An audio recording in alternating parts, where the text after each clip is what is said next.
And kill Nick Valentine because fuck 12.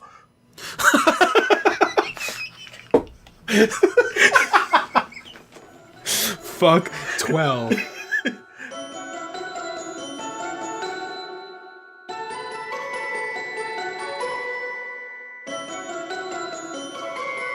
Hello and welcome to Atomic Radio Hour, the show that dives into the wreckage that is post-apocalyptia.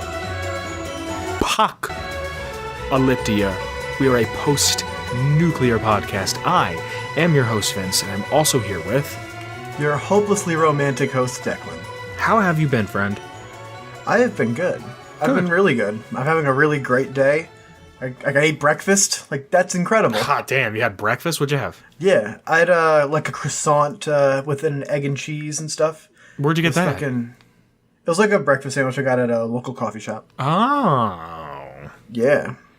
It was delicious. I actually did something we talked about last week. Oh, yeah? I tried this shower orange thing again. Yeah? Yeah, like 2 hours ago before we started recording, I was like, I gotta take a shower. I was like, I think I have some clementines. You know. So, yeah. I took a shower and I ate clementines and it did literally nothing for me. See, like, I don't get it. Like, I'm glad it did nothing for you because I don't get it. Yeah, if anything, I was just like, now I gotta clean this up. Yeah, it's like my hands are sticky for about 7 seconds, Well, but... It's nice that they're not sticky because I'm in the shower. Yeah. So I was just like, ooh. Hope the mic's picking that up. Hold on. Just... Ooh, good. Oh, it's picking it up. Oh, nice. Yeah, just, clean them off. But, like, it didn't do anything for me. Yeah, I mean, I'm sure the aroma's probably nice, but... You know, it wasn't, like, that's what I was waiting for the most, and it wasn't even crazy. Really? Maybe because it's cold? Yeah, maybe. I don't know. But I was taking a hot shower, so...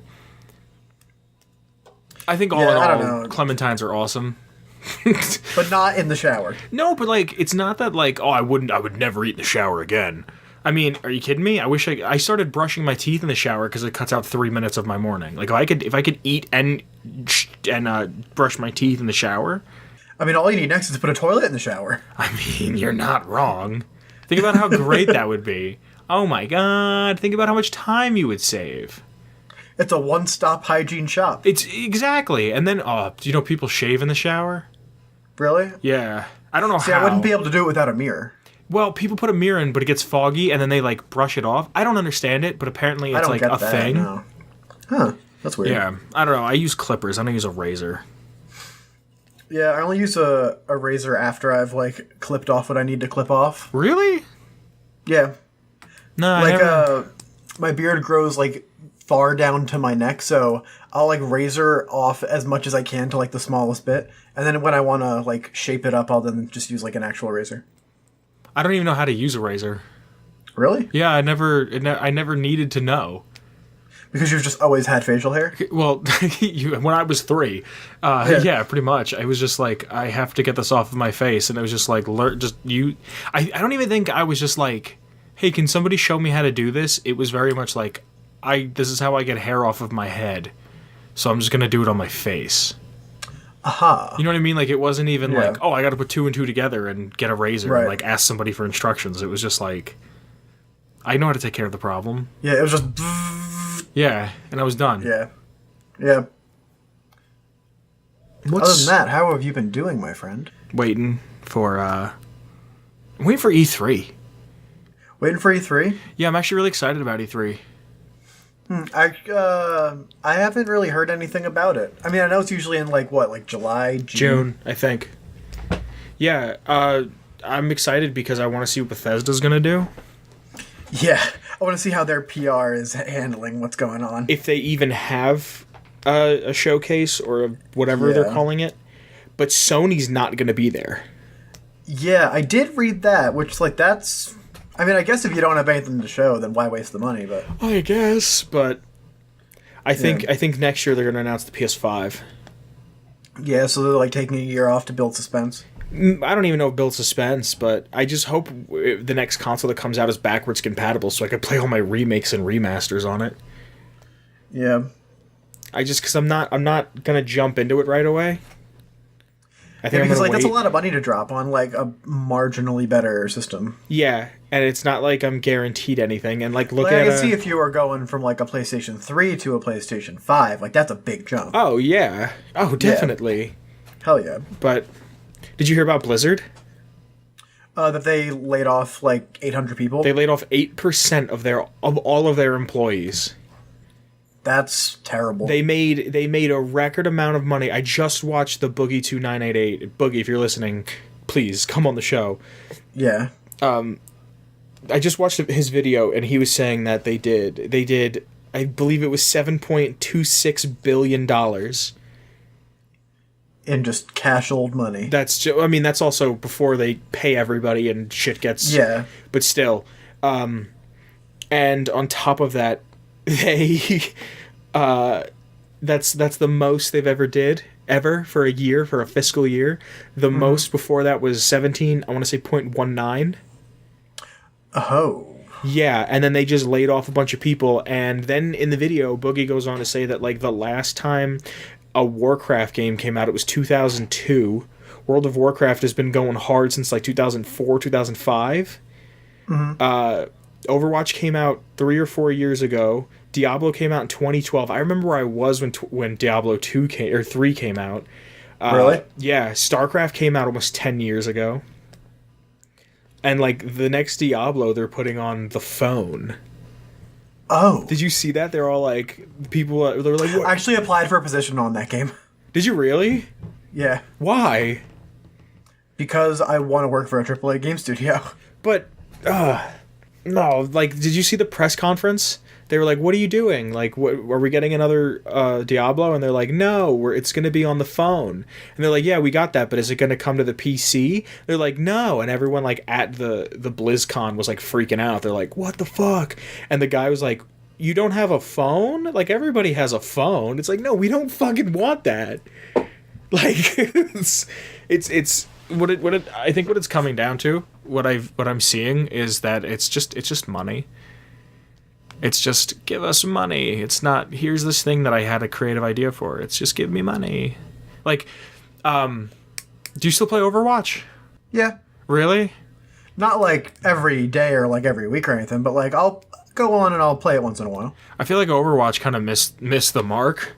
See, I love Overwatch. I think it's a great game. It's fine, but it's very the same shit constantly. They don't really, like, I haven't played it in a while, but when I was playing it, they don't put out new skins. They don't put every like 3 months. No, you'll get like a month or two of a new game mode, and then a month or two without it, and then like another month or two with it. And it's like, that's cool, but make that more available. They do events like year round, so. Yeah, but if you have the ability to do that, why not just do that every month? There's just a new event. At this point, events are mostly back to back. Really? Yeah. I don't know. I haven't played it, and I also think what they've done with the character development is a little shitty.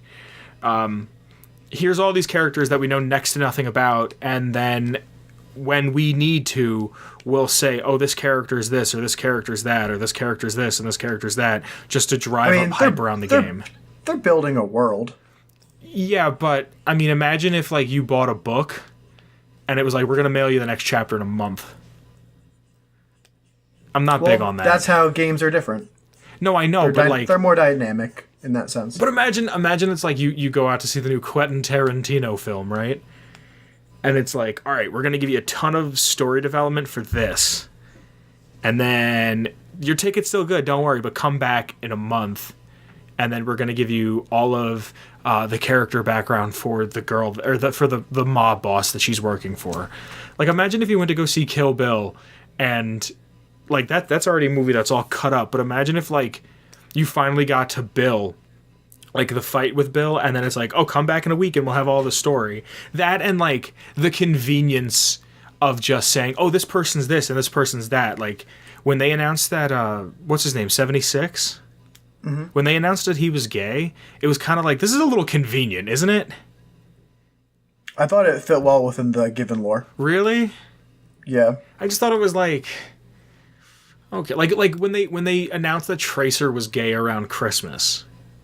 It was just like, oh, like, don't get me wrong, nothing wrong with having gay characters in your game, but it's In like, fact, I love that representation. it's like, oh, you just want more Christmas sales. Like, I loved Roadhog because, like, the first time I played the game, I played as Roadhog, and I went, oh, a fat character whose his character type isn't just loves food. Yeah. Like, I hate that trope. Like, when I wrote for a Nuclear Family, I wrote Big Mike, and when I wrote Big Mike's characteristic is he's fat and he likes food because it's a trope. Because that's it's a easy cliche, to play. it's a trope, yeah. But like when I played Roadhog, I was like, oh, cool. He's not just food. He's like a big biker dude, Yeah. and he's not stupid. Like. In fact, he's quite intelligent. Yeah, that's what I was like, oh, cool, let's not go with what's, like, you didn't take the easy route. But just some of the, I don't know, some of that game just, and like, where the fuck is Lucio's story? Lucio's the coolest character. Lucio is the coolest. He's the fucking coolest. You're gonna tell me that Lucio, the coolest, just fuck him. Nah, he'll get some content along Yeah, but the way. how long, this game's been out for 3 years, how long do you plan on milking the story? It's a game it's an online game. It's inherently stuff that's going to be added upon over time because of the type of game that it is. I understand so, that. Like World of Warcraft was the same way to an extent. Here's the main story, and then we're gonna have DLC along the way. But Overwatch almost feels like it's an unfinished product. Like if this was something that EA would have put out, everyone would have universally panned it because it came out from Blizzard. You know what I mean? I disagree. Really? Yeah. You don't feel like this is an unfinished product? Not in the slightest. Why? Because it's a full-ass game, dude. Like, how much have you played it? Like, all the maps are well-made. The characters, well-made. Yeah, they're constantly being rebalanced because, like, that's how online games are that are like that. No, Fighters, you're not listening you need to to me. rebalance You're not it. listening to me. I'm not saying the game isn't balanced. I'm not saying the game isn't well-made. I'm not saying that the controls don't work. I'm saying they put a game out and then didn't give us story and have been giving us story little by little. When I played Overwatch... The point of it wasn't the story. It's a shooter. It's a battle arena Then game. don't give us any story. Like, if you're going to do something, Where's do the fun in it the that? whole way. Like, well, I just think you're looking for things to complain about. No, but that episode was last week. No, seriously, that's just like... Sorry, I wanted to talk about Blizzard, and I just think that, like, Activision, I believe, is the first third-party company ever.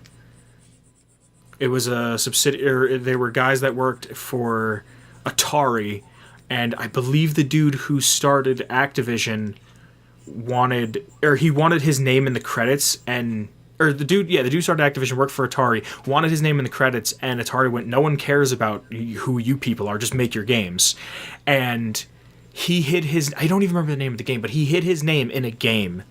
And then I think it was him and a few other people left Atari and made Activision. And I believe there are Activision games on the Atari.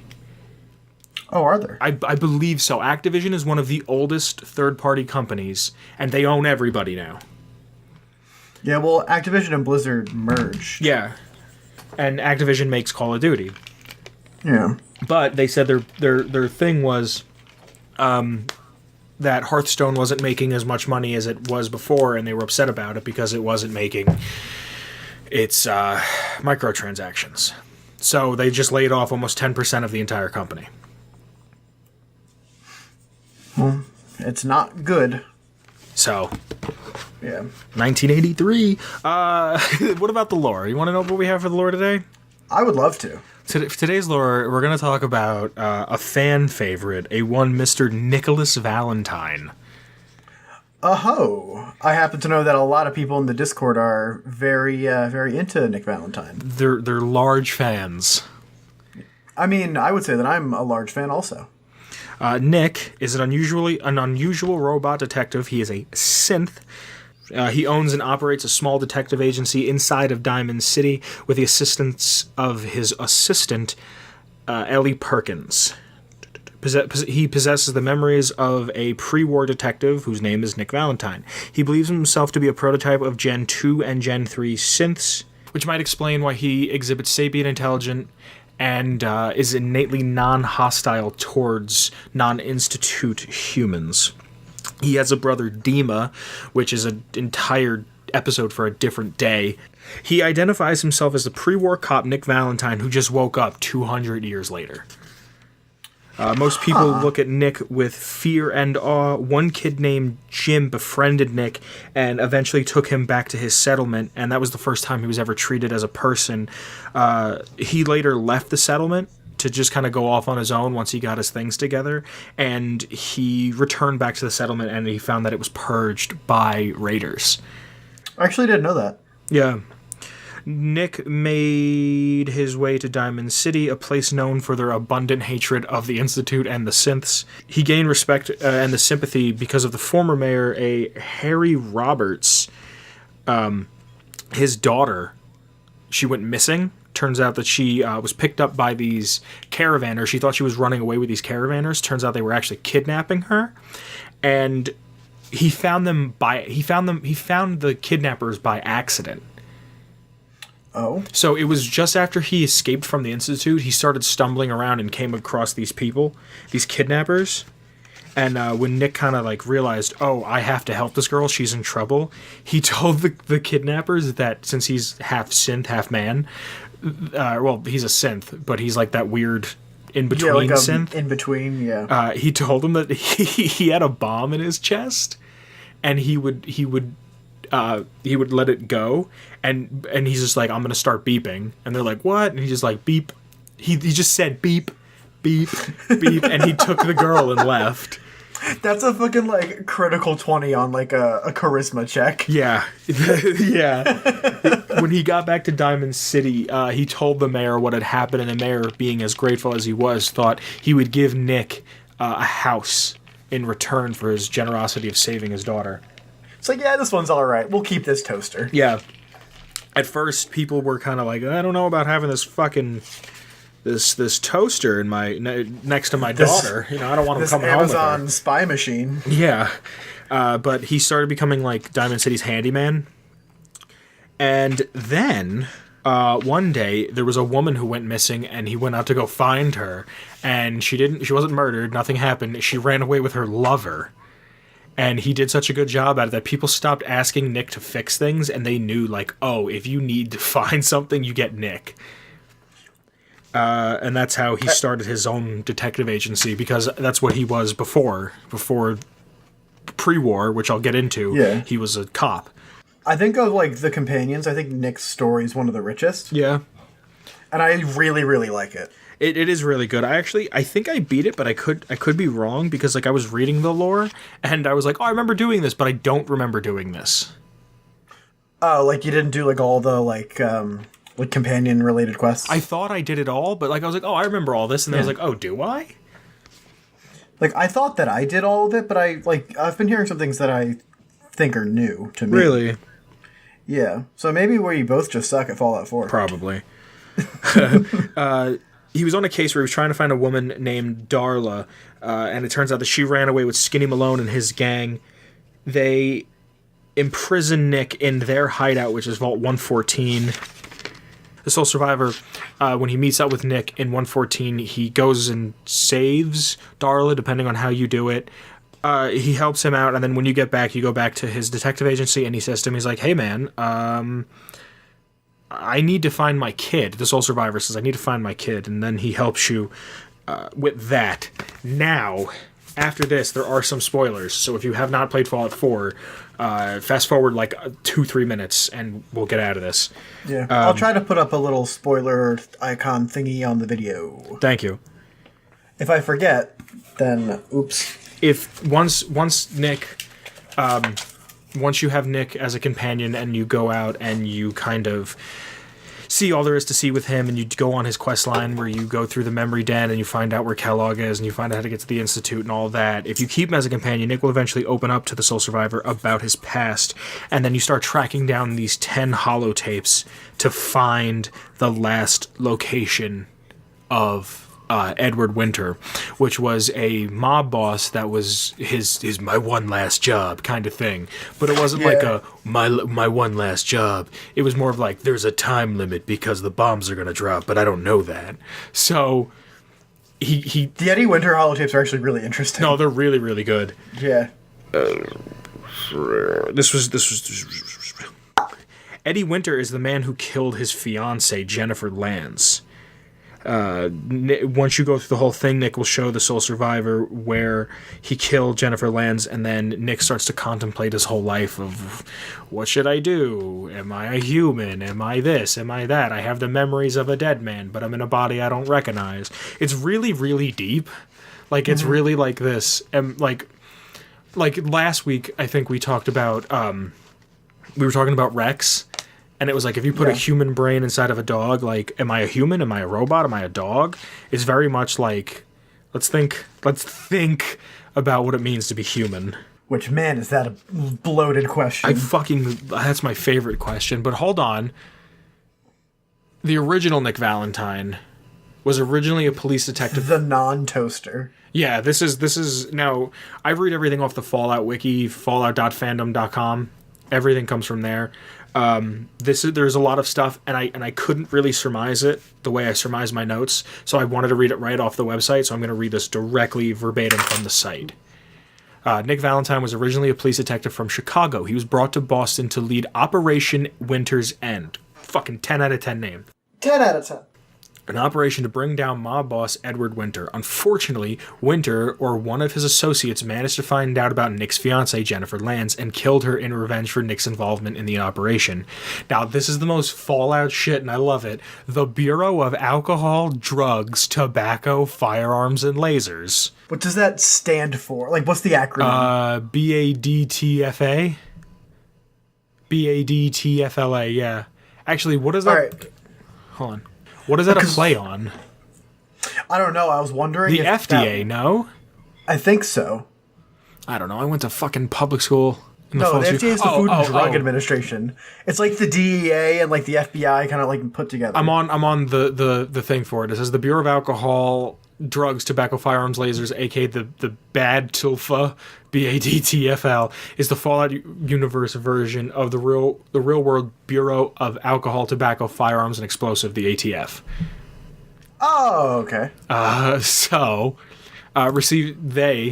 BAD TILFA received intelligence of associates of Winters discussing her whereabouts, but senior officers denied not to place Jennifer or Nick into witness protection in order to avoid compromising the investigation. To make matters worse, Nick and the rest of the task force on Operation Winter's End discover that Winter was actually working for the Bad Tulf and the district attorney against the other mob bosses in exchange for immunity. In the weeks preceding the fall of the bombs, Winter was released and Operation Winter's End was disbanded. Nick was ordered to seek treatment for PTSD at the CIT, where his brain was scanned as part of his treatment, and this is how the Institute was able to obtain Nick's pre-war memories. Wow. Yeah.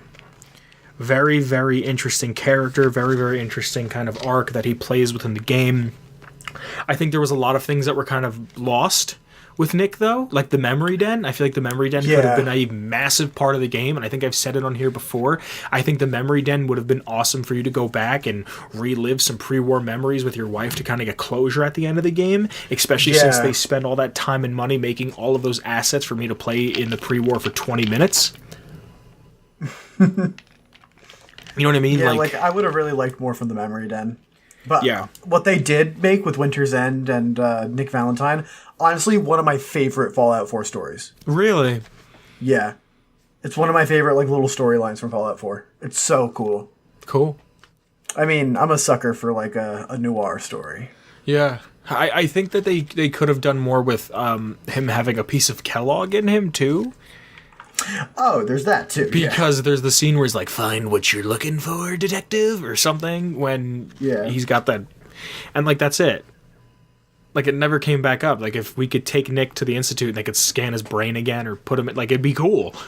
But I just have some fun facts for you right here. Cool, hit me with it. People will go up to Nick and offer him gifts, and he won't accept them. Really? Like, he's just like, don't worry about it, kid. Like, it's very, like, I'm just doing my job. And, like, you can go to his inventory, and he just won't have it. But apparently people will go up to Preston Garvey, and they'll be like, oh, Preston, you've helped us out. Here, take this. It's the least we can do. And he'll be like, thank you, and take it. And apparently it's in his inventory. if I read the wiki correctly. Yeah, Nick's like, don't worry about it. I'm doing what I have to. That's kind of cool. And there's a random event where Nick, if you're with Nick, some raiders will attack, and then one of them will stop and go, oh, wait, hold on. It's Nick Valentine. Don't worry, he's cool.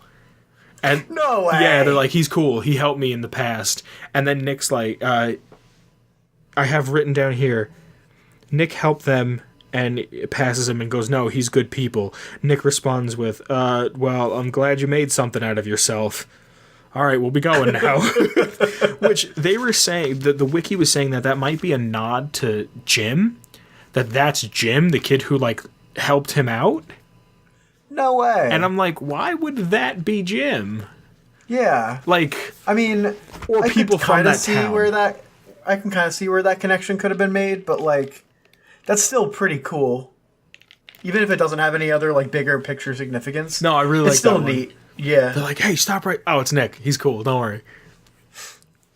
Yeah. That's so cool. I've never had that one. Neither have I. I've never had that. I use Nick a lot. Like, you can use... I didn't write it down. Yeah, me too, because of his hacking. Well, not even that. I normally had really good hacking, but I used him a lot because I wanted his story. And spoilers over. Cool. And I didn't even talk about, because I think it deserves its own episode for lore about Dima. Yeah, I think we definitely should have our own like lore spotlight on Dima. Yeah, just because it's a whole I didn't even get into anything of Far Harbor. Just because it's its own thing, and we'll talk about it when we get there. Yeah, I just wanted that's a big fish to fry. Yeah, I wanted to get into kind of the vanilla. I want to replay Far Harbor because I forget a lot of it. I played it recently, like a few months back, and I remember being like, it's okay. I remember liking it when I was playing it. I liked the atmosphere a lot. It's not bad. It's just... I don't know, I didn't hate it. It wasn't my favorite Fallout 4 DLC, but it wasn't bad. I need to finish Nuka World still. I'm aware that you're just a fuck. I know. Just take fucking 35 minutes and do it. I know. It's fucking great. I love Nuka World. I can't talk highly enough about Nuka World. It is really good, but I need to finish it. It's the thing that sucks is when it's over, it's kind of just over. But yeah, but they did pull out most of the stops from what I can understand. Oh, let me tell you. Yeah, no, it's great. I love it. I would allow my daughter to come home with it. Yeah, like, I don't know, I just really like Nick Valentine. Like, his story is just so freaking cool. Yeah, that's a thing that, like, I don't think I really appreciated up until recently, like, until Fallout 4's release, was a companion story. Because, like, Fallout 3 definitely had it. New Vegas definitely had it. And then Vegas definitely had it. Yeah, and then, like, I was like, oh, cool, we're going to get Fallout 4. And then I was like, oh, shit, companions. Because Fallout 3, I don't really know any of the story companions from 3 just because I never really used them other than Fox. And Fox's story, like, you do Fox's story through the mission, and Dogmeat's just like, dude, I'm down to clown for whatever. So, yeah, there's no real... I would only really ever use Dogmeat in Fallout 3. Yeah, and, like, Sharon, like there's more story for Fallout 3 with the companions, I think, to get them than there is when you have them. Yeah. Which isn't bad. It's just a different way of having interaction. But no, it was just like a weird thing that I kind of like realized I appreciated way more than I actually did. The thing that I really, that really made it, like, cool for me was I found some of the Eddie Winter holotapes when I didn't have Nick around. Oh, shit. So I was kind of, like, digging through all these, like, things by myself, and then eventually I was doing it when he was around, and then it kind of all started to unfold, and I'm like, oh, holy shit, this is all connected? Really? Yeah. See, I think that would break my immersion. Really? If, like, he's like, all right, we gotta go find these other tapes now. And, like, I already had 6, 3, and 9. And I was like, oh. I don't think I had any of the, like, really advanced ones. Like, I found, like, 2 or something. Mm-hmm. And I was like, oh, this is kind of cool. And you had no clue it would have evolved that it was connected bigger. Until later. Yeah, that's awesome. It was a really, like, awesome moment for me as a as a player, and I was like, oh wow, this is all really like extra connected. It was really cool. Cool. I mean, Nick's quest is really good. I like a lot of the companion quests from New Vegas. Yeah? Yeah. I don't really... well, now that I say that about 3, Arcade Ganon's... no, Arcade has a really good one. His is good. His is real good. It takes a while to get into because you really need to gain his trust. Yeah. But it gives you the best armor in the game. Fucking Boone's wife. Oh my god. Boone's fucking wife. If you're in the Discord, smash that MF Boone's wife emoji. Let's get some Boone's wife emojis in the chat. Yeah, let's put some in now. Oh yeah, and see if we can get some responses. General chat. Hold on, general. Fucking work, damn it! Wait, what did I just do? I moved something. I don't know what you just did, something. But I just moved everything. I saw you move something. Oh wait, no, hold on. Text channels. I'm sorry. General chat. How do I add emojis? I'm not a 12-year-old white girl. I don't know. There it is. There we go. Oh, hot damn, Declan. That's a lot. I did a lot of Boone's wife there. Boone's wife? My wife? Aw. I couldn't do it. They said I did too many. Hold on. Boone's wife. Fuck you, Clyde. Your message cannot be delivered. You do not share a server with a recipient or... Fuck you. Yeah. Yeah, so if you there's a link to our Discord in the chat or in the description. If you join, and there's also going to be one on our Twitter. If you join and you listen to this episode, let's get some Boone's wives in the chat. Yeah. But yeah, Boone's story is really good. Cass. Yeah. Oh my god. Cass's is freaking great. You Cass have is a like thing for troubled women, and you don't want to admit it. And what? You have a thing for troubled women, and you don't want to admit it. I know I don't want to admit it. Like, who are your favorites? Cass and Kate? Cass and Kate. Yeah. Okay, so let's see. Hold on. Troubled women. Does Cass have an accent? Not really. You have a type, Declan. In a type of women? Yeah. You have a type of fictional women. Okay, because I'm not going to have a type of regular women. I have a friend who's into lesbians.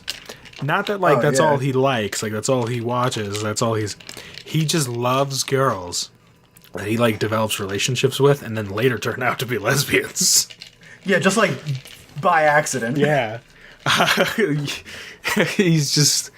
Yeah, dude. I'm trying to think. It's not like a sexual thing. No, it's just not at like all. a... Hold on, I gotta look up Kate and Cass. Yeah. Yeah, 4-lettered names. 4-letter names. What color hair? She's got a hat on. What color hair does... 4-lettered names that are troubled yet badass and have red hue in the hair. Yeah, that's what I'm looking for if she has... Are you kidding me? I'm seeing if what her hair color is. You're into gingers, homie. A little bit. Damn, dude. It's like the same shade. Oh my god, that's adorable. Oh, I mean, but we're forgetting Best Girl. I mean, we're already talking about Best Girl. Nope, no. Guess Piper. Piper. Kate is Best Girl. No, you're fucking wrong. You have no evidence. She's so damn You have cool. no evidence. What's your evidence that Piper's Best Girl? Piper has a super endearing story. And Kate's doesn't? Kate's is I'm a junkie. But it's heart-wrenching. She has a recovery arc. And you know what Piper has? Responsibility. And that's like the coolest thing to have. And don't hit me with that death grip shit. Don't hit me with that death grip shit. Yeah? Yeah. What if I hit you with that death grip shit? Don't, because that's not a valid argument. You know what I'm talking about? I don't think I do. Responsibility's cool, but there's more things in life, like getting your dick rode all fucking night. That is a lyric from a Death Grip song that I can't fucking think of the name. No, don't hit me with that shit. I don't remember. It's probably fucking No Love Deep Web. Probably. No, Piper's like, oh, my family is dead. I have to take care of a child. I'm trying to stand up against the injustices that this world has and shit, right? Right. And then Kate's just like, I'm gonna get drunk and fight in the ring. Like, Listen, don't at me. I'm not atting you. How was that an at you? Because Kate is best girl. Kate is the furthest thing from best girl. Kate is fucking what's her name? Kate's the girl at the bar that always goes missing.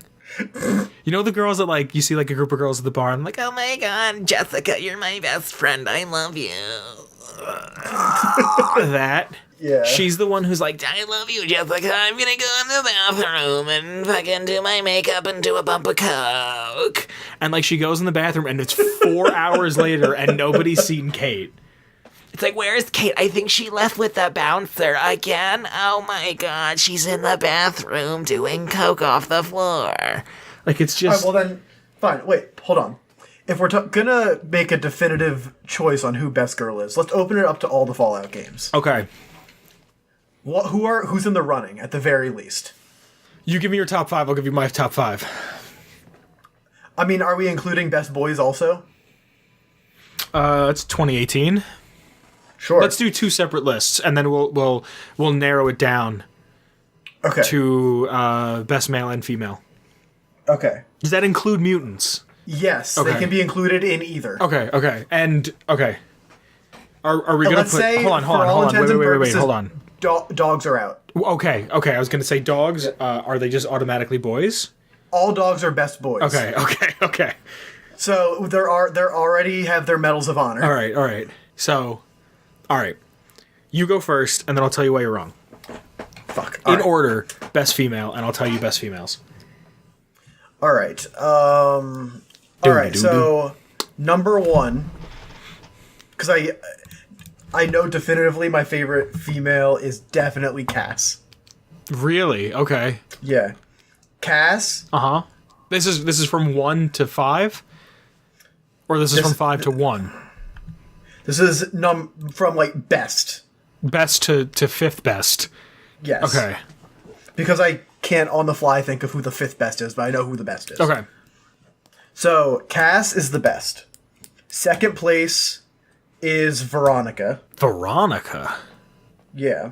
Okay. Third is Kate. Fourth... Really? Yeah. Fourth is Curie. And 5th is Piper. Oh my god, you're wrong. Alright. I never did Veronica's storyline because I could never find a dress. Really? Yeah. I like Veronica's storyline. Okay, so, best girls. Also, I'm a slut for the New Vegas companions, though. Yeah, I can tell. Yeah. Alright, you want me to hit you with the real shit? Yeah, hit me with your truth. Best girls. Alright. Fallout 3. Moira motherfucking Brown. Oh, I thought we were talking only companions. Oh, I was talking NPCs, homie. Oh, we're talking all NPCs? I'm talking just all game. Oh, shit. Yeah, no, sorry. Give me this. Piper's best girl from 4. All right. Oh, shit, I thought you knew it was NPCs. I thought we were doing only companions. No, NPCs. I'm gonna go back and revise my list, but continue. All right. Moira motherfucking Brown. Mm-hmm. Right? Right. All right. Absolutely. That mustache is legendary. I don't even see it. I don't see a mustache. I don't know how you don't. Like, I get it. Like, I mean, I guess I play on PC, so, like... No, I get it. Like, I get the name. Like, it's shading, but, like... Moira fucking Brown. Hawkeye? You following me? Hawkeye. After that, I'm going to tell you who my 5th is right away. Mm-hmm. After that, I'm going to put Agatha at 5th. Agatha's 5th? Yeah, just because I don't feel like Agatha gets enough love and respect. Fair. She's doing her thing out in the wastes, trying to reminisce over that beautiful, beautiful violin music.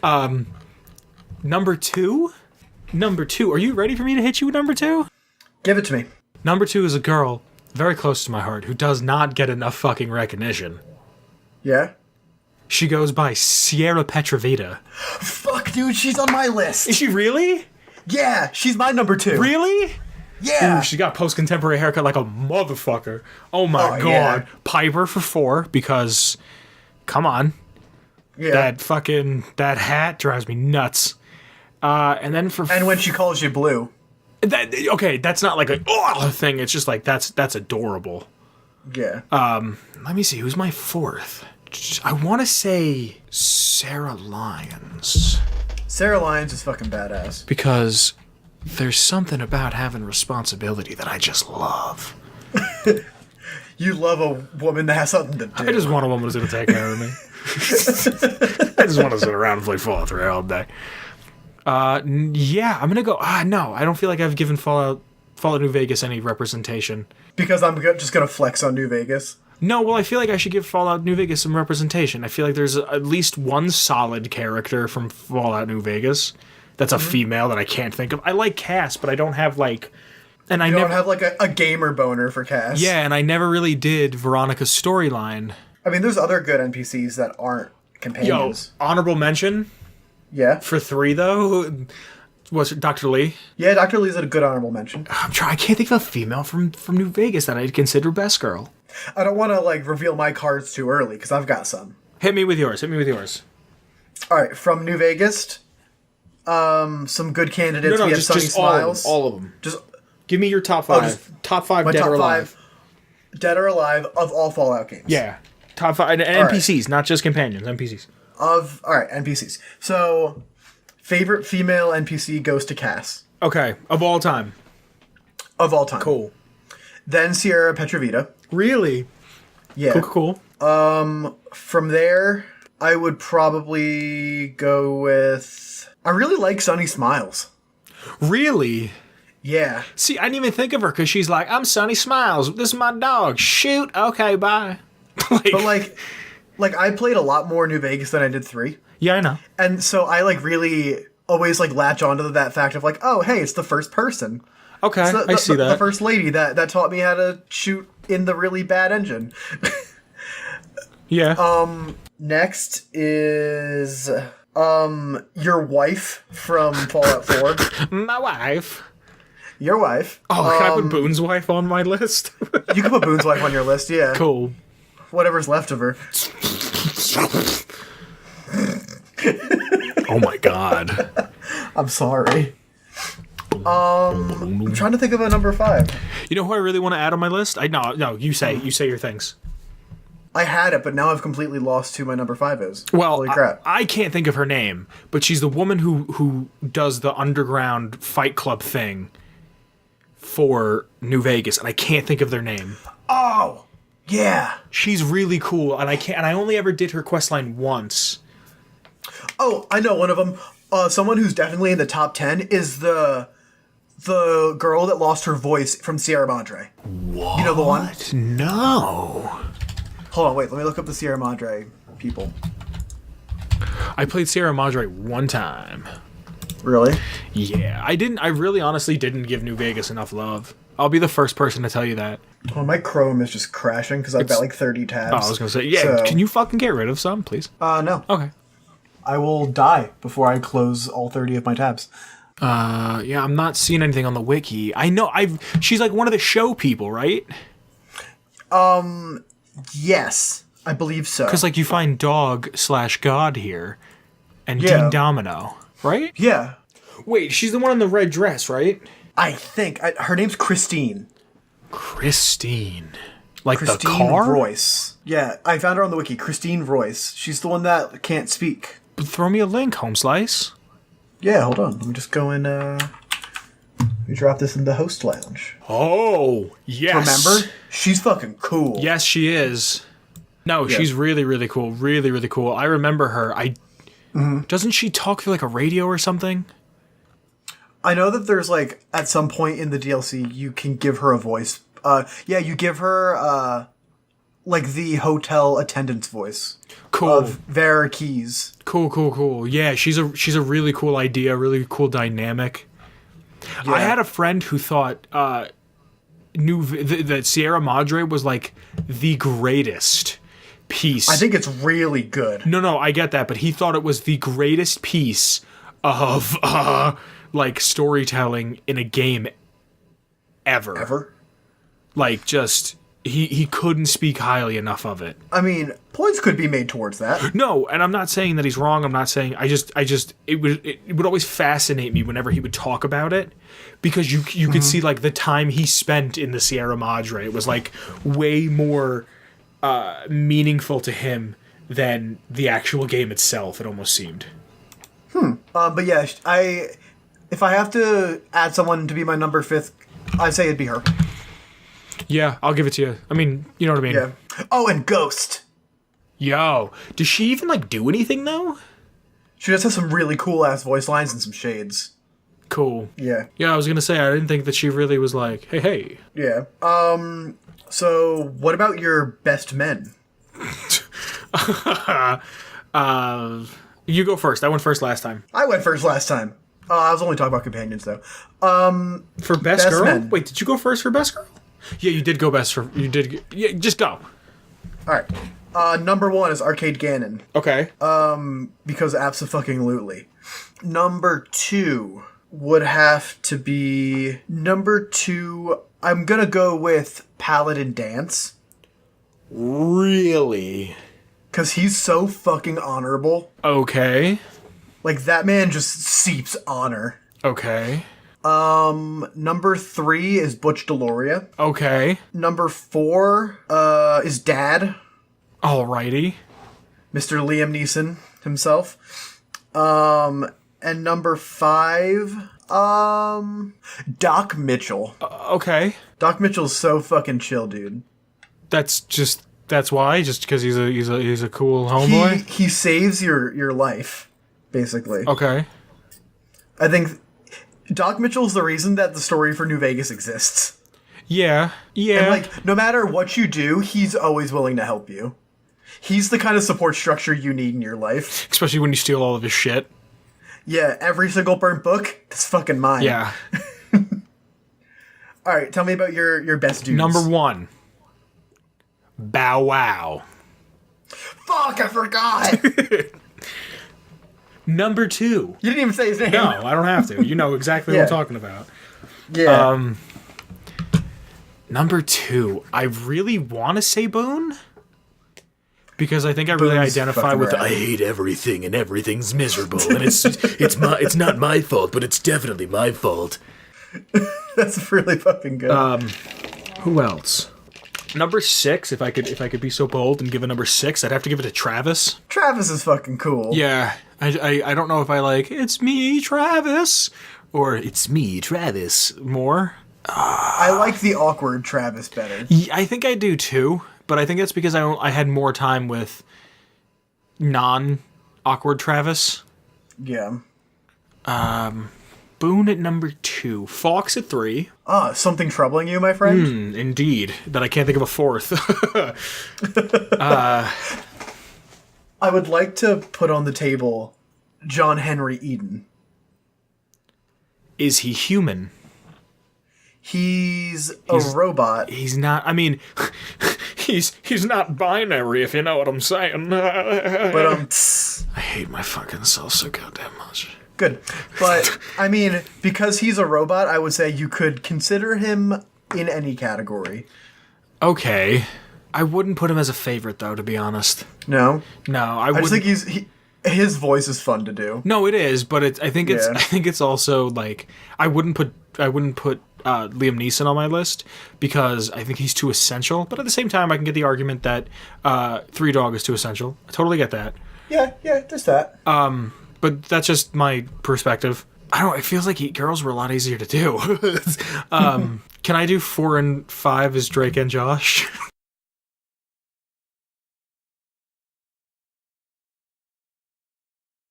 I'm gonna say no. Hold on, give me a second to think. I would like to bring to the stage Hurricane Heck. Okay, I wouldn't say a top 5 for me, but still honorable mention. Yeah. Who the fuck else would I say? I'm gonna have to do a lot of editing this episode. Yeah. Benny's fucking cool.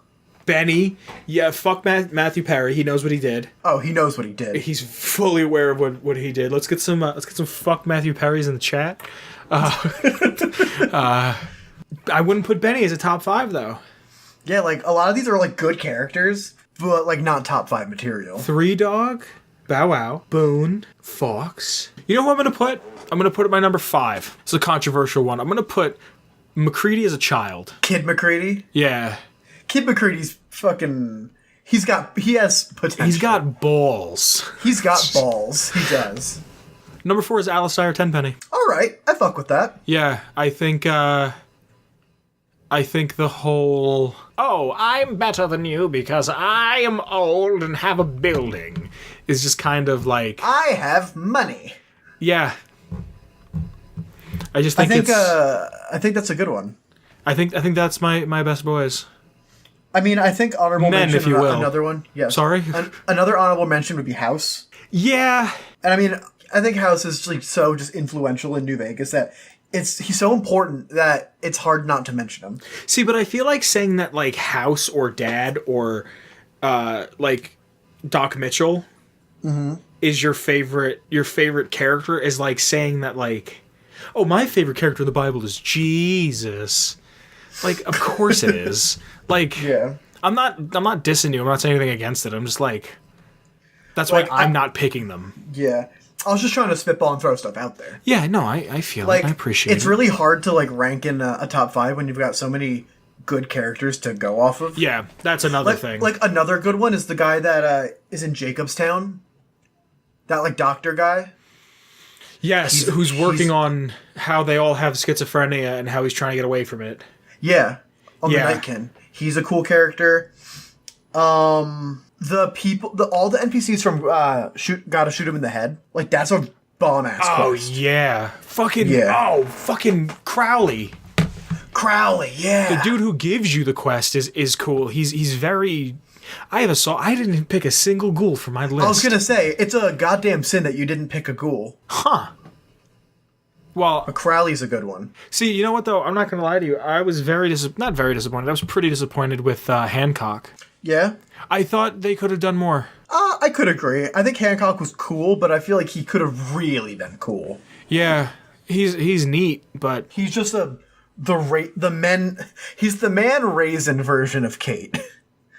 Yeah, I don't like a lot of characters that are like, my whole character is substance abuse. Yeah. Like I like Kate, or not Kate, I like Cass, but her thing is like, when I'm not doing this, I'm drinking. Like, all right. It's like, we get it, get over it. Yeah. Oh, look at me, I have a crippling addiction. Like, I don't know, All right, so, did you write down your top 10? No, I should have. Do you remember what you said? Of top 10 NPCs ever? Of top 5 men, top 5 women. Declan? Yes. We have our list comprised. We took a second off camera, off Michael phone. We have compilated our best boys and girls. I want you to give me your top 10, both sexes included. I want you to give me from the bottom up, and I want you to give me a little bit of a description why they are there. Mm-hmm. All right.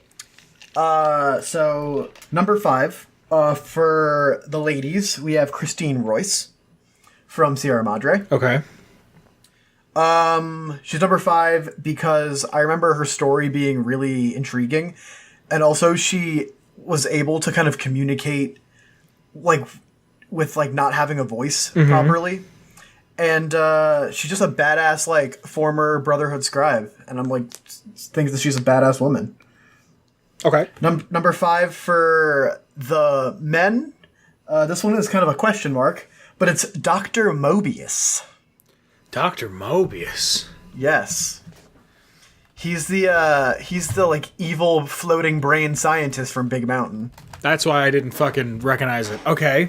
Yeah. His race is Think Tank. his race is Think Tank. Because he's just a literal floating brain jar. But he's just this like wacky weirdo that was one of the Big Mountain scientists, and he just kind of fucks with the other think tanks. Mm-hmm. And I kind of need that chaotic energy in my life. Okay. Number 4, we have Veronica. Okay. Because of Veronica's companion quests with the getting the dress and with the Brotherhood, and I think that it's a really like just well-made quest. Okay. And we also have Hurricane Heck Gunderson. Yeah. Because he controls all of the meat industry in New Vegas. You like a meat man, don't you? I like a meat man. Okay. Number 3, we have Kate, because Kate is best girl. And Nick Valentine. Wait, because Kate's 3, and you're going to tell me Kate's best girl? Yes. Then Kate should be number 1. No, because there's other. Okay, all right, okay, all right, okay. Because Kate is Fallout 4 best girl. Okay. Nick, because Nick has a really interesting background that we kind of explored today. It should speak for itself. The Eddie Winter questline is incredible. We have Sierra Petrovita, that crazy Cap girl, loves Nuka-Cola. Is just like one of the happiest characters in all of Fallout. Mm-hmm. Like, despite all odds. Yeah. Like, second only to Moira Brown. For the boys, we have Butch at number 2.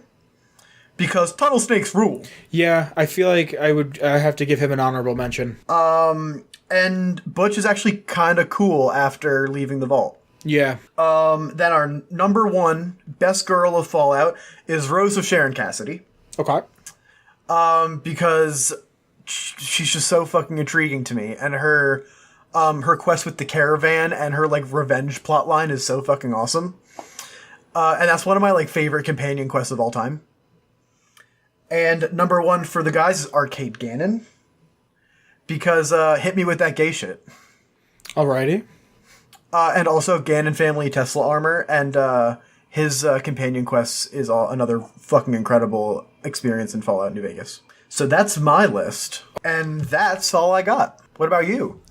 Alrighty, so from the bottom, coming in at number 5 for the women, we have Agatha, because I think that there's something noble about the wasteland around you is terrible, and she wants to give people the gift of music. Number 5 is someone who I totally forgot about, and kind of, in a weird way, could have been put in either male or female. It's kind of a stretch, but it could have happened. Stanislaus Braun. Okay. Yeah. Fucking Tranquility Lane is the best part of that fucking game. Yeah, Tranquility Lane is fucking incredible. Yeah, that's a good one. I didn't even think of him. Yeah, I just kind of came to me. I was thinking about the game itself, and and we were saying about how I didn't put any ghouls before. Yeah. I was thinking about it. Desmond Lockhart's really cool. He's not on my list, but like honorable mention to him and Argyle. Argyle! But I think he's dead when you find him. Well, yeah, because of Journey to Rockopolis. Yeah, but my number 3 and my number 4 could kind of interchange depending on the day. Okay. But for the females, I have Red Lucy, who runs the Thorn. That was the woman who has the whole underground thing that you like, the fighting thing. Super badass. I really like, and you know because you play D&D with me, but I love in a story where one person kind of takes on and builds something from what's left around. Right. So I love that she was like, I live in the sewer, I need to make money, fight to the death. Like, I just like... Yeah, like, that's fucking awesome. But my 4 and my 3 for the males could switch, depending on the day, depending on the mood. The solar eclipse schedule. Yeah. Yeah.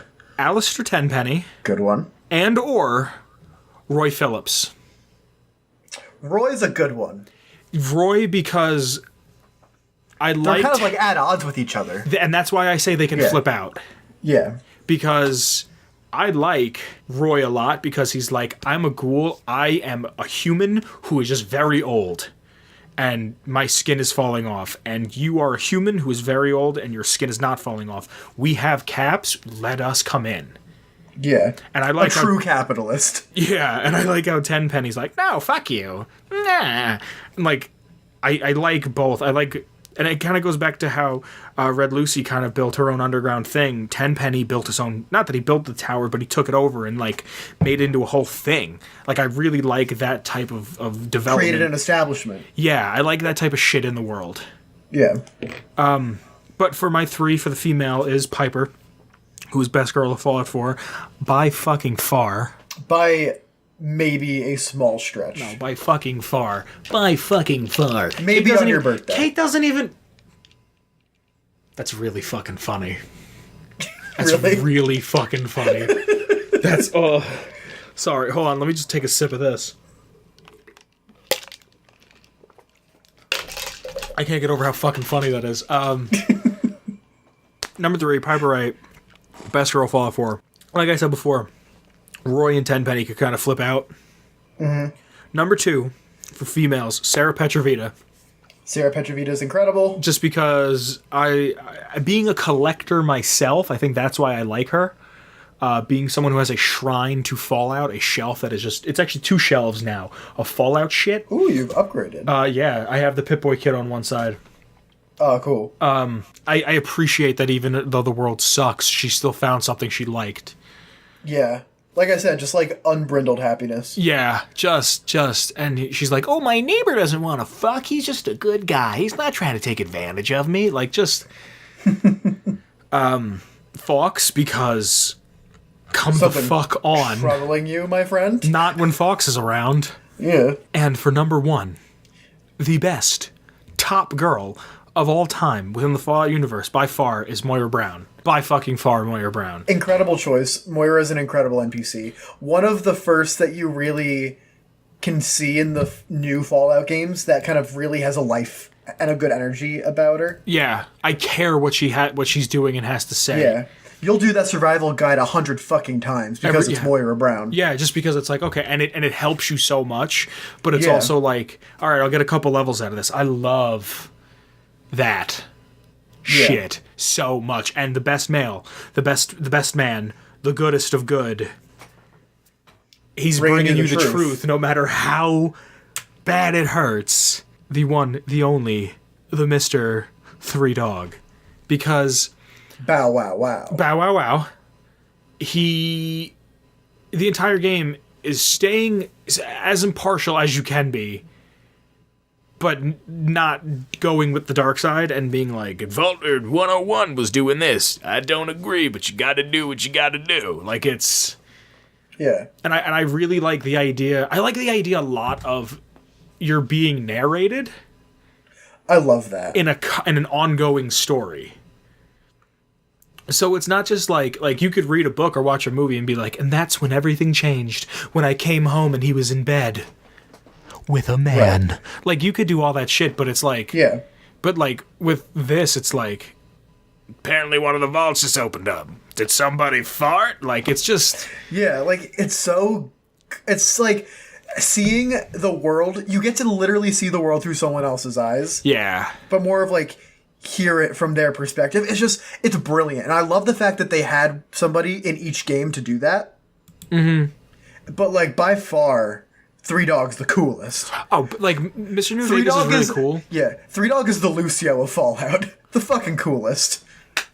The fucking coolest. New Vegas is cool. Yes. Mr. New Vegas is cool. I don't like that I never get to meet him. Yeah. It kind of adds to that, like, down, allure of it, where it's like, oh, shit, he could be any one of us. But he's a robot. Yeah. And Miles is really cool, but Miles is like, you know. Yeah, Travis, he's awkward, and, like, his quest is kind of fun, but, like, it's not the same. Yeah. 3 Dog devoted his life and his passion to it, where Travis kind of just, like, it fell on him, and he's like, I guess. Yeah, he's like, no one else was doing it. So... Oh, we're all gonna die. Yeah. And speaking of Best Girl, I'm looking at one of her quotes. Mm-hmm. What happened to China? Reports uncertain. China may be fictional. That's one of her terminal entries. Yeah, that's really funny. I think 3 Dog, because, and there's also like this whole leading up to like, I found this guy James, and you're like, oh fuck, he knows. He knows Dad. And then, like, you have to find him, and you get there, and then it's like, oh, fuck, a behemoth, and, you know. Yeah. I feel like you're meeting a celebrity. Yeah. When you meet 3 Dog. It's also cool how it's not like, oh, here, you just got out of the vault, here's a mini nuke launcher, and a set of power armor. You know, how, like, in 4, you leave the vault, and here's your power armor, and your fucking overpowered weapon right away. It's like, you work up to it, and it's like, oh, now you have this rare thing, and you may have an extra shot on it because you found it out in the wastes, but it comes with like 2 or 3, and okay, you took it out, but you only have 1 left, so be careful, and if you see them for sale, there's 600 caps. Like, yeah, and then the behemoth comes, and you waste your only shot that comes with it. No, but I'm saying even after that. Yeah. But, like, Oh, dude, fucking 10 I could talk about Fallout 3 all day. Those are best NPC characters. My opinion. Your opinion. I mean, of ours, there was a little bit of overlap, but all of them are just fucking tip-top. Yeah, and that's kind of, when we went back and, like, revised the list, I kind of tried to go back and throw characters in. Oh, Herbert Daring Dashwood. Herbert Daring Dashwood. Star-Wad cool manservant, Argyle. But his character from the perspective of, there is, how do I want to say this? From his perspective, that there is this mythic hero that you hear about on the radio, and then you kind of run into him on accident. Yeah, you just kind of see him walking around Tenpenny Tower. And then you kind of like walk up to him and he's like, "Oh, it's me, Herbert Daring Dashwood. I'm an old man." Like, if I go into Tenpenny and kill all the people in Tenpenny, I feel really bad because I have to kill him. Yeah. Because he's like, I know that ghouls aren't bad people. I'm safe here. Yeah. Like, can you blame me? Like, he's doing what he has to do, man. Yeah. I mean, if you fight the good fight, that's kind of the cost. I guess. But I think what I've learned from writing this list down is I fucking hope they announce a Fallout 3 remaster. Yeah, I think you're gonna be hoping on that for a while. I hope they wait, and then when they do something else with the engine, like whatever Elder Scrolls 6 gets that engine. No, that engine is, what do you call it? Is what? That's the creation engine. They're using the same one. I know, of course they're using the same one because all engines are kind of the same thing that just gets built better over time. But I would like to see the Elder Scrolls. What? No, go on. But you'd like to see Elder Scrolls? I'd like to see the improvements that come with the Elder Scrolls 6 version of the creation engine. And I'd like to see Fallout done in that. So that way I know that we'd be getting something. It's not just going to be Fallout 4 with the Fallout 3 skin. Mm-hmm. It's going to be something just like elevated. This is going to sound shitty, but I wouldn't mind that. Yeah? I wouldn't mind a Fallout 3 skin on Fallout 4. I wouldn't mind a paint job. If they threw in elements of crafting, like if they took some of the elements from 4 and like remade 3 where it then has that, where I have to go in and like find all these bits and bobs and stuff. Yeah. And maybe not that I could, and like, you know what, throw it in that I could buy a house and I could organize the house better, like how I could get the Megaton home or the suite in Tenpenny. But even if there was like, maybe not the whole map, but certain areas I could build in. Just like certain like little plots of land, kind of like the settlements. Kind of, but oh well, yeah. No, I'm thinking how like 76 you could build anywhere. Do that. Yeah. But like build anywhere within like so much space. Right. You know what I mean? So like I can't like buying a plot of land in real life. Not kind of like I can't knock down a house right outside in Springvale. Like I can't knock down a house there and build there, but I can build right on top of it, like right next to it, I should say, right, like on the hill, on top of the hill, and like by the high school. Yeah, but like not on top, like not right by where all the raiders spawn. Right. Like have it where it's like, okay, like I can't build it right where Arkansas is. Mm-hmm. Like I can't build it within sniping distance of him, or you know what I mean. Yeah. Like I can't build it right on top of Minefield, but I can build it adjacent. I can't build it right next to Tenpenny Tower or Rivet City. But you're within walking distance. Yeah, but then it would be even cool if they put in like which I know they won't do, but if they would do like additional voice work where like you build too close to Tenpenny Tower and like one of the guards are like, "What are you doing?" Yeah, that'd be kind of neat. This is prime real estate. You want to build here? You got to pay, and like you can pay or say no, fuck you, and there could be like a war. Like fuck, sorry. Your brain could be going for hours fucking and days hours about a remaster. Fuck, I love Fallout 3 so goddamn much. I know. You know what? We were talking about E3 earlier. That would be a really safe bet to regain the trust of the Fallout community. That's kind of what I'm banking on. Like, yeah, I'm really hoping that that's what they're going to do. Yeah. That, I wouldn't be surprised if they're like, and I also wouldn't be surprised if they're like, we're going to remaster Fallout 3 and it's coming out in October. And then everyone's like, what about New Vegas? And they're just like, nah. Because if Todd Howard hits that fucking stage, there will be a fucking riot. Yeah. Because people don't fucking understand that he doesn't really make the game. He just organizes the upper everything. Yeah. Like Pete Hines' Twitter is completely silent. I mean, let's tweet at him from the Atomic Radio Hour Twitter. What should we say to Pete Hines? Let's do it right now. Let's do it live. Just like thinking of you, dude. Just like offer condolences. I'm sure he just gets fucking endlessly bullied. Let's see. Pete Hines. Hold on a second. I gotta at DC Deacon. His last tweet was Jan 30. But it was 30. A retweet. He's only retweeting Bethesda stuff right now.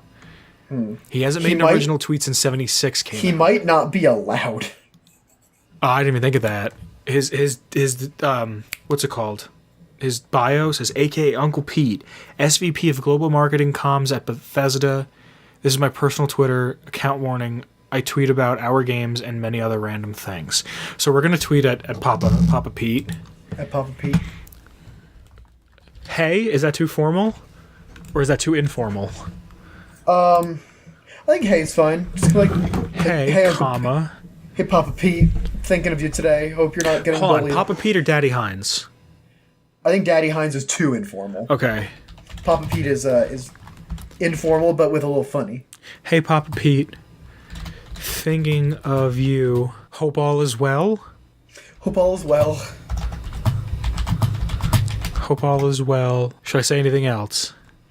Have a wonderful Valentine's Day. Have a wonderful Valentine's Day. Exclamation or period? Period. We want to, and we don't want to yell. Should I invite him on the show? No, I feel like it's not the right tweet for that. We gotta build up to that. All right. Let's see. Hope all is well. Have a wonderful Valentine's Day. Yep. I feel like we should. Rule of threes. Like we need a third sentence. I don't want to throw a meme in there because part of me wants to be like, it just works, but no. He didn't even say that. Yeah, I know. Call you grandma. I don't know. Just like whatever you think. Just like make sure you eat today. No, you know what? Stay hydrated. Stay hydrated, yeah. Or like keep on fighting the good fight. I don't want not memes, but I just want it, I want it positive. Like you said, we got to build up. Build up, you're right. Tweet has been sent. Good. You could find Atomic Radio Hour on Twitter at Atomic Radio Hour. If you're listening to this episode live, go fucking like this tweet. And let me know. By the time this episode goes live, we might have had a response. Who knows? Oh, jeez. Yeah. All right, so next thing on the agenda. Okay. Your top 3 of either your boys or girls. Uh-huh. Fuck, marry, kill. Go. Fuck, marry, kill? Oh my god. Yeah. Of both? Of one of each? So pick boys or girls and then fuck, marry, kill. All right, women, because... Yeah. Fuck. I don't know, dude. This is kind of risky. What if it comes out that, like, people are going to think we like hentai? I mean... We did that one intro that one time. Yeah. All right, cool. Fuck it. Fine. Sierra Petrovita for fuck. Okay. Because I think when you're done, she'd give you a nice ice cold Nuka-Cola. You'd be parched. I want to say marry Moira. Okay. Because I could always work at the shop. And I don't kill Piper. Oh wait, we're going off the top 3. Top 3. Oh, I was gonna say I'd kill Red Lucy and then take over her entire establishment. It's top 3 gals. Okay. Let me redo it then. I apologize. Right. Kill Sarah Petrovita. That's a sweet collection that is now mine. See, it's a toss-up between fuck Moira and Piper because Moira, I bet, is into weird shit. Like really weird shit. So that might be a good candidate for fuck. Who do you think would treat you better as a spouse? I feel like Piper would love the shit out of me. Yeah, I can see that. Yeah. Yeah? Yeah, that's it. That's my order. All right, cool. So, fuck, marry, kill. Are you doing dudes? Yeah. Okay, cool. So, fuck Butch. Really? Why? I don't know. I feel like he'd be just like a fucking monster. Marry Arcade Gannon. I feel like our senses of humor would line up. Okay. And kill Nick Valentine, because fuck 12.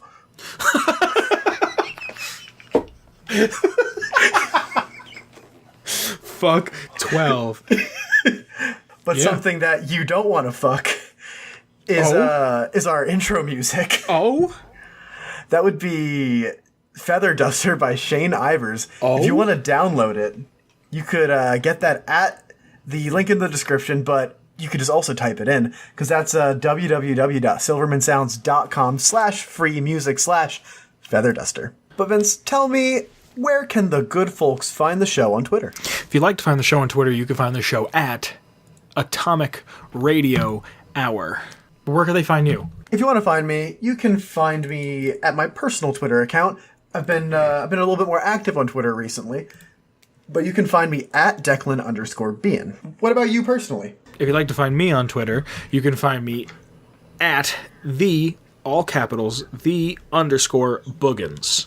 But if you'd like to have a deeper conversation with us and throw a couple Boone's Wifes in the chat, you can find us on Discord. We do have a Discord. And you can follow us there. We always have a thing going on. We have Special Guest Sundays where Special Guest Kyle will come in with a conversation. We talk about it for a little while. And it's always a fun time. We also have a Twitch. It's been a little inactive lately just because we're trying to get things situated. But when we do stream, most of the time it's Special Guest Kyle. Last time he was streaming Spyro and Bully. We've been in the talks with the kid, and he's thinking about starting to stream up again. We just don't know what game or when he's going to do it, but I promise you that streaming is coming, whether it's one of us or Kyle or somebody. If you're on YouTube, thank you for listening. Thank you for watching. Don't forget to subscribe. Don't forget to like, ring the bell, leave us a comment. Tell us what you like about the show.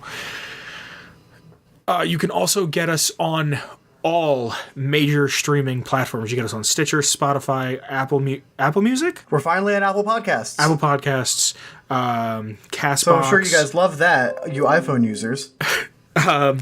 You can, like I said, all major streaming platforms were there. And again, thank you for listening. We really, really appreciate it. If you can give us any sort of feedback, we highly, highly, highly, highly appreciate it. If you love the show and you want to express your support, we recently launched a Patreon. So if you want to show your support for us, you can throw us a couple bucks and we can get better equipment, we can pay for our podcasting fees, and we can all around just get you better content. We already have one patron, and I'd like to give a shout out to Michael Mello. Thank you so much. Thank you. And with the donation that he has given us, he's actually received one of the perks, which is to get into an exclusive voice chat and text chat on the Discord. Yes. So there's perks. It's not just you give us money, and the money is never going to be spent on stuff that we like. It's never just going to be like, oh, I'm going to buy a new pair of sneakers or a fresh pair of jeans or tickets to a show. It's money that is going right back into the show to make it better. The only show tickets we're buying are our own. Yeah. But thank you so much. Our show is always going to be free no matter what. No matter what. I will never charge for the show. Do you want to say anything else, Declan? I want to say that I hope that you enjoy our content this week. It's going to be a good one. Just letting you know. Sure. So get hyped. And you're going to be hearing that in your ears in approximately 10 seconds. You want to count it down? Not entirely. Oh, why not? Because we're already there. Oh, right here? Yeah, right there. All right, bye. Bye. Put your toaster in the tub. That's the only way.